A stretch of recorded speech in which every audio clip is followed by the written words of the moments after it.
CA को लेकर क्या कहती है लखनऊ की जनता, जानते हैं मशहूर शर्मा टी स्टॉल पर मौजूद लोगों से। हमारे साथ सुरेंद्र राजपूत हैं जो कांग्रेस के प्रवक्ता हैं लेकिन लखनऊ के नागरिक हैं। इस नाते इनसे जानना चाहते हैं कि सीए को लेकर साहब क्या विचार है। भारतीय जनता पार्टी के पास जब कुछ नहीं बचा, जब वो हताश हो गई, निराश हो गई, चुनाव में मुद्दे हावी हो गए, प्रभावी हो गए, तब आखिरी स्तर पर चुनाव को सांप्रदायिक करने का आखिरी प्रयास है सीए।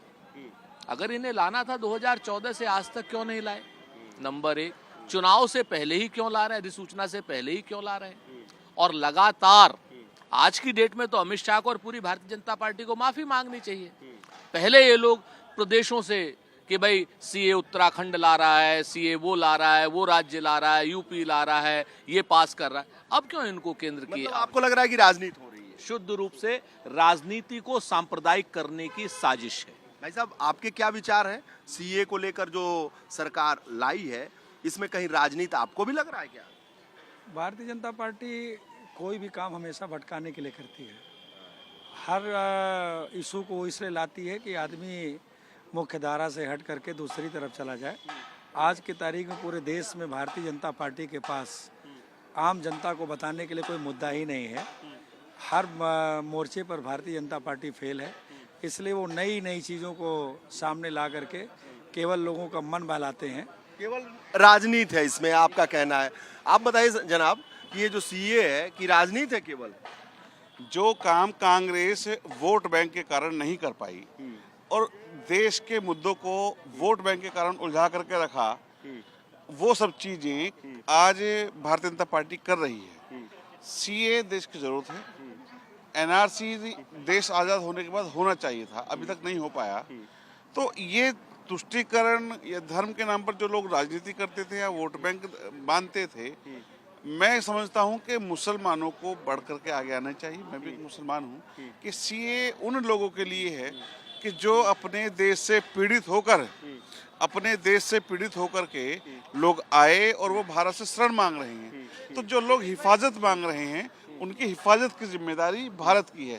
तमाम देशों से मुसलमान आए, उन्होंने भारत में शरण ली, भारत ने उनको शरण दी। अगर कोई हिंदू बांग्लादेश, पाकिस्तान, अफगानिस्तान में धर्म के नाम पर पीड़ित है, पूरे हिंदुस्तान में शरण चाहता है, हिंदुस्तान में रहना चाहता है, वो रहे, तो इसमें दिक्कत क्या है? मैं समझता हूँ मुसलमानों को कोई दिक्कत नहीं है। दिक्कत उन दलों को है जो मुसलमानों को वोट बैंक मानते हैं। वोट बैंक मानते हैं। जनाब ये बताइए कि जो नागरिक कानून है, इसको लेकर आपके क्या विचार हैं? मेरे विचार ये है कि जो सरकार ने कानून बनाया है बहुत रीजनेबल है और उसकी वाजिब वजह है।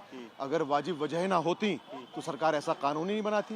तो हम ये जगह जगह जो है वो न्यूज़ में भी और पेपर्स में भी पढ़ते हैं कि अफगानिस्तान और पाकिस्तान में जो है वो माइनॉरिटी के साथ जो है वो गलत बिहेव हुआ है। अगर गलत बिहेव हुआ है तो वो लोग फिर कहाँ जाएंगे?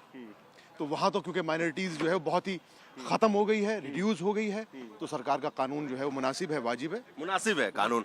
ये बताइए साहब, आप तो अल्पसंख्यक हैं, ये बताइए कि ये जो सीए है उसको लेकर आपके क्या विचार हैं?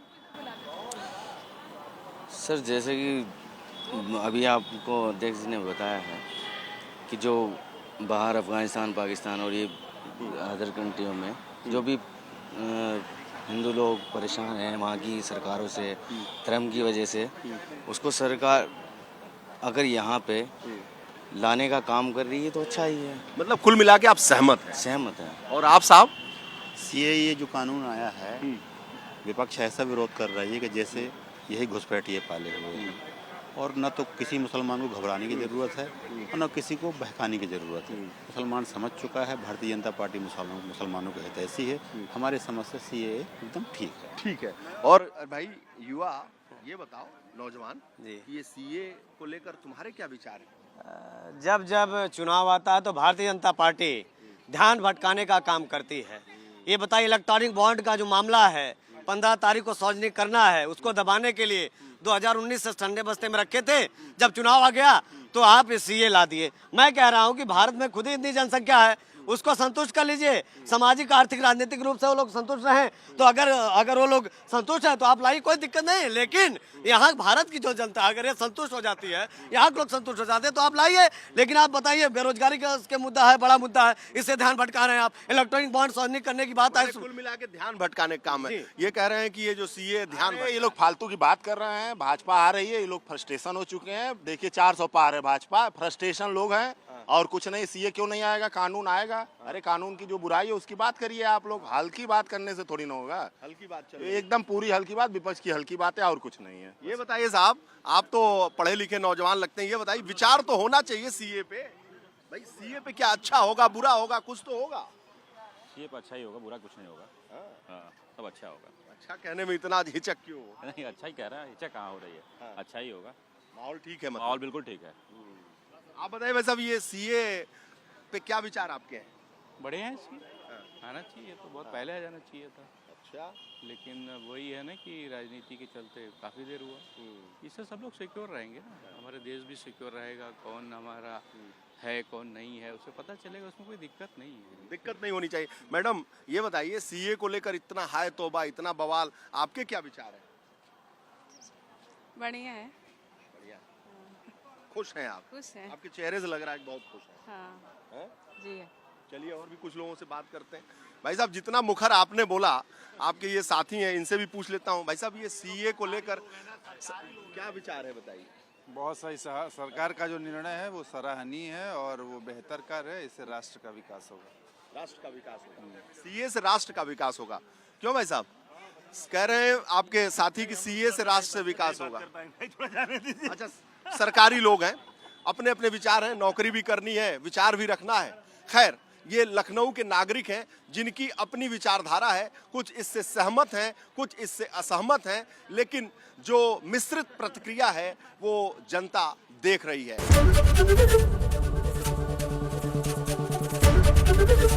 एबीपी गंगा, खबर आपकी, जुबान आपकी।